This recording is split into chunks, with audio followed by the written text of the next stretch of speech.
Hello student, कैसे हो आप लोग? बढ़िया हो? मस्त हो? चलो, बढ़िया ही रहना, मस्त रहना है, स्वस्थ रहना। तो हम लोगों ने बहुत सुंदर सा पाठ की शुरुआत की थी। हमारा गणतंत्र हमारी शान, देख इसे दुनिया हैरान। तो इसका ये आखिरी वीडियो है। तो हमने क्या देखा था कि संदीप नाम का जो लड़का रहता है वो अपने छोटे भाई को पत्र में दिल्ली के 26 जनवरी की जो पूरी परेड रहती है उसका वर्णन वो उसमें लिखता है। और उसमें बहुत ख़ास बात थी उस साल की 2015 की, क्योंकि इसमें अमेरिका के राष्ट्रपति बराक ओबामा अपनी पत्नी के साथ में अतिथि के रूप में आए थे। और उस वर्ष का जो विषय था वो नारी शक्ति था। उसमें थल जल वायु तीनों सेना के दस्तों में महिलाओं का ही सहभाग था। इस कारण से वहाँ पर उपस्थित जो दर्शकगण थे वो बहुत ही क्या बोलते हैं, उनका स्वागत उन्होंने बहुत अच्छे से किया। इसके साथ ही सबसे पहले तो ब्रह्मोस, फिर उसके बाद में जो एयरक्राफ्ट के जो अलग अलग मॉडल थे, हाँ, उसके हवाई यान के द्वारा बहुत अच्छे तरीके से उनका स्वागत किया गया। फिर बैंड दल का जो समूह था वो क्या बोलते हैं, उन्होंने भी अपना अच्छा प्रदर्शन किया। इसके साथ ही अलग अलग राज्य की अपनी विशेषता के साथ में उन्होंने अपनी झांकियाँ प्रस्तुत की। उसमें बहुत सुंदर सुंदर झांकियाँ प्रस्तुत की गई, जैसे कि क्या बोलते हैं, सिक्किम में इलायची बहुत फेमस प्रसिद्ध है वहाँ की। तो वहाँ की इलायची वाली झांकी उन्होंने प्रस्तुत की। उसके बाद में लद्दाख में लोक नृत्यों पर आधारित झांकियाँ उन्होंने प्रस्तुत की। फिर उसके बाद में उत्तर प्रदेश के वाजिद शाह अली की झांकी और महाकाली की क्या बोलते हैं, भव्य झांकी बहुत ही विशाल थी, वो बहुत ही भव्य थी। और इस बार पहली बार तेलंगाना की झांकी जो है इन्होंने शामिल की थी। यानी बहुत ही सुंदर सुंदर झांकियों का प्रदर्शन यहाँ पर किया गया। इस झांकी के पश्चात में छोटे छोटे बच्चों ने क्या बोलते हैं, बेटी बचाओ बेटी पढ़ाओ, फिर उसके बाद में स्वच्छता अभियान, इस पर नृत्य करके बहुत अच्छा प्रदर्शन किया। और ये सब जो है वो हमारे भारत की देश की प्रगति और उन्नति का संदेश दे रहा था। तो यहाँ तक हम लोगों ने इसके पहले वाले वीडियो में सीखा था। और हमने कुछ कठिन शब्द भी देखे थे।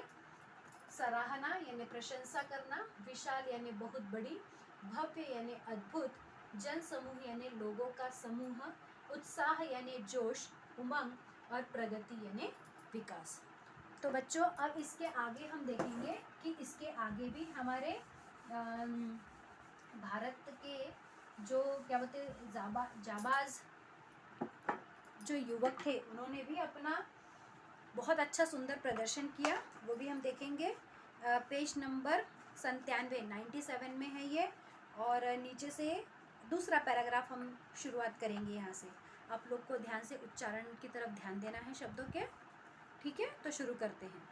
सीढ़ी संतुलन, कमल की आकृति, जैगवार का मॉडल और मोर की आकृति बनाते हुए सीमा सुरक्षा दल के जाबाज मोटरसाइकिल पर हैरत अंगेज करतब दिखा रहे थे। देश को गौरवान्वित करते हुए लड़ाकू विमान जब सलामी मंच के ऊपर से गुजरे तो सबके दिलों की धड़कन मानो क्षण भर के लिए थम गई हो। उनकी कलाबाजियों ने दर्शकों को दांतों तले उंगली दबाने को मजबूर कर दिया। तो सीढ़ी संतुलन यानी जैसे कि ये करते हैं ना, पिरामिड बनाते एक के ऊपर एक चढ़ करके, हाँ, तो उस तरह से वो बैलेंसिंग संतुलन किस तरह से किया गया वो। फिर कमल की आकृति बनाई गई, उसमें जैगवार का मॉडल बनाया गया, और उसके बाद में मोर की आकृति बनाई गई। बनाते हुए सीमा सुरक्षा दल के यानी जो सीमा सुरक्षा दल यानी बॉर्डर पर जो रहने वाले जो जाबाज ये थे, सैनिक थे, इन्होंने क्या बोलते हैं, मोटरसाइकिल पर हैरत अंगेज यानी अद्भुत प्रदर्शन किया, करतब दिखा रहे थे ना, इसे पूरे बाजीगरी के साथ में अपना प्रदर्शन उन्होंने किया। देश को गौरवान्वित करते हुए यानी कि देश की गौरव की पताका को फहराते हुए लड़ाकू विमान जब सलामी मंच के ऊपर से गुजरे तो सबके दिलों की धड़कन मानो क्षण भर के लिए थम गई हो। तो लड़ाकू विमानों का जब प्रदर्शन आपने कभी देखा है, एयर शो जिसको कहते हैं, वो बहुत ही अद्भुत रहता है। और वो इस तरह के करतब दिखाते हैं कि हमको ऐसा लगता है कि बस अब ये तो गया, ऐसा ही लगता है। क्योंकि मैंने तो देखा है और आप में से भी बहुतों ने देखा होगा, और यदि नहीं देखा है कभी, यदि आप क्या बोलते होता है तो ज़रूर देखिए, बहुत ही सुंदर रहता है वो। और उसमें ऐसा लगता है कि बस ऐसा लगता है कि अब वो गिर जाएगा हमारे ऊपर, लेकिन ऐसा नहीं, वो उनमें वैसी कला रहती है, वैसी कौशल रहती है, और वो बहुत सुंदर लगता है, बहुत ही अद्भुत लगता है। तो लड़ाकू विमान जब सलामी मंच के ऊपर से गुजरे तो सबके दिलों की धड़कन मानो क्षण भर के लिए थम गई हो, यानी इतना क्या बोलते हैं, उनको डर लग रहा था। उनकी कलाबाजियों ने दर्शकों को दांतों तले उंगली दबाने को मजबूर कर दिया, और उन्होंने बहुत ही सुंदर तरीके से लोगों का ध्यान जो है अपनी तरफ आकर्षित किया, और लोगों का मनोरंजन भी किया। ठीक है। अनुशासन, अभ्यास और कौशल का अद्भुत संगम थी यह परेड। अब देखो, ये परेड में क्या क्या शामिल था। अनुशासन यानी कि पूरे नियम से, पूरे कानून से डिसिप्लिन था। अभ्यास, बहुत अच्छी प्रैक्टिस की थी उन्होंने। और कौशल से यानी स्किल से, बहुत ही, ऐसा नहीं कि कैसे भी कर दिए, नहीं, एकदम परफेक्ट, बहुत ही सुंदर। इसका अद्भुत संगम थी यह परेड।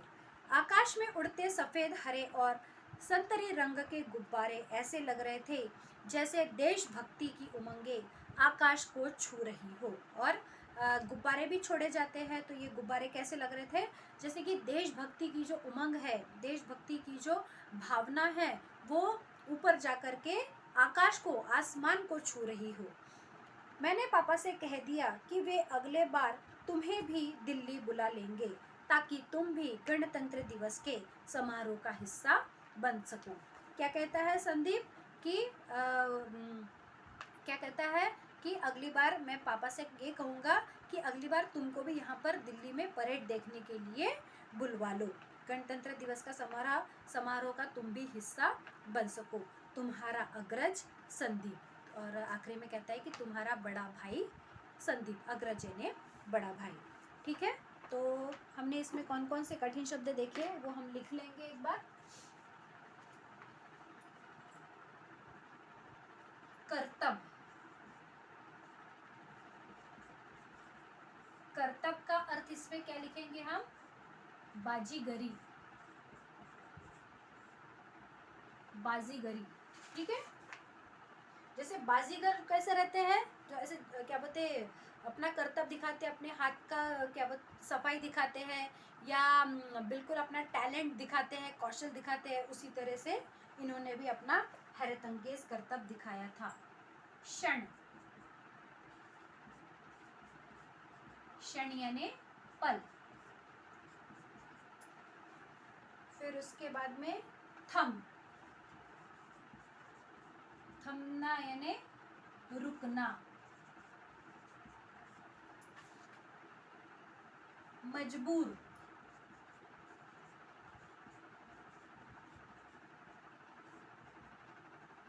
मजबूर यानी विवश। आकाश,